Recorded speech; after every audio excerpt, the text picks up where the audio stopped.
Hello everyone, welcome to one more mini vlog. New year day రోజు vlog అనమాట ఇది. 31st night చర్చ్కి వెళ్ళొచ్చి morning చాలా లేట్గా లేచాము.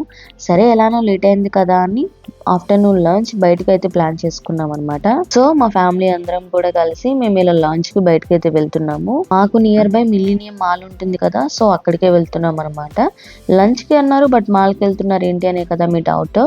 బట్ మా బన్సీకి ఈ మాల్ చాలా ఇష్టం అనమాట. ఎందుకంటే వాడు ఎంజాయ్ చేస్తూ తిరుగుతూ పరిగెత్తుతూ ఆడుకుంటాడు. సో వాడి కంఫర్ట్, వాడి ఎంజాయ్మెంట్ చాలా ఇంపార్టెంట్ మాకు. వాడు హ్యాపీగా ఉంటే మమ్మల్ని కొంచెం విసిగించకుండా ఉంటాడు అనమాట. సో ఈ మాల్ లోనే ఎలానో డిఫరెంట్ టైప్స్ ఆఫ్ ఫుడ్స్ కూడా అవైలబుల్ ఉంటాయి. సో అక్కడే ట్రై చేద్దామని చెప్పేసి మిలీనియం మాల్ కి అయితే వచ్చాము. సో మాల్ లో ఇప్పటికీ కూడా క్రిస్మస్ థీమ్ డెకోర్ అలానే ఉంది. చాలా చాలా బాగుంది అనమాట ఈ డెకరేషన్ అంతా కూడా.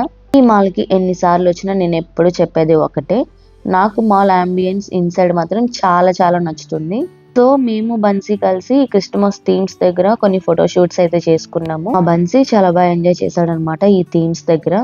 సో మెయిన్ మా బన్సీ కోసమే వస్తాము ఈ మాల్ కి. ఇలా వాడితో సరదాగా టైం స్పెండ్ చేయొచ్చు, వాడిని కాసేపు అటు ఇటు తిప్పుతా ఉండొచ్చు అని చెప్పేసి కాసేపు మాల్ అలా ఎక్స్ప్లోర్ చేసేసి ఫైనల్ గా మేము ఫుడ్ సెక్షన్ కి అయితే వచ్చేసాము. ఇక్కడ వెరైటీ ఆఫ్ ఫుడ్ అనేది దొరుకుతుంది మనకి ఓపిక ఉండాలి కానీ different states food, continental foods కూడా ఇక్కడ అవైలబుల్ గా ఉంటాయి. సో మేము కొన్ని చైనీస్ కాంబినేషన్స్ అయితే ట్రై చేసాము. న్యూ ఇయర్ డే రోజు కాబట్టి కొన్ని డిఫరెంట్ ఫుడ్ అయితే మేము టేస్ట్ చేయాలి అనేసి అయితే అనుకున్నాము. సో అలా డిఫరెంట్ కాంబోస్ అయితే ట్రై చేసాం అనమాట. ఫైనల్లీ మా బన్సీకి అయితే ఫేవరెట్ ఐటమ్ ఫ్రెంచ్ ఫ్రైస్ తింటున్నాడు వాడైతే. ఫస్ట్ టైం వాడే చేత్తో పట్టుకుని తింటున్నాడు అనమాట. ఏదైనా మనం ఒకసారి చూపిస్తే చాలు దాన్ని ఫాలో అయిపోతూ ఉంటాడు.